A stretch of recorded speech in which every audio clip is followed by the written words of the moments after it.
ভালোই মাছটা ছাড়া হলো, কেউ বুঝতেও পারলো না। তাহলে বল আজকে কি রান্না করা যায়? তোরা আমার মাছ চুরি করেছিস?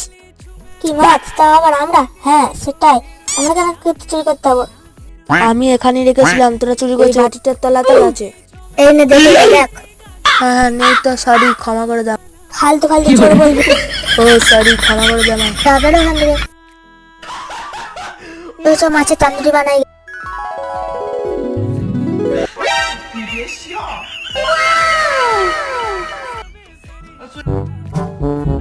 ভালোই মাছটা ছাড়া হলো, কেউ বুঝতেও পারলো না। তাহলে বল আজকে কি রান্না করা যায়? তোরা আমার মাছ চুরি করেছিস? কি মাছ? তাও আবার আমরা? হ্যাঁ সেটাই,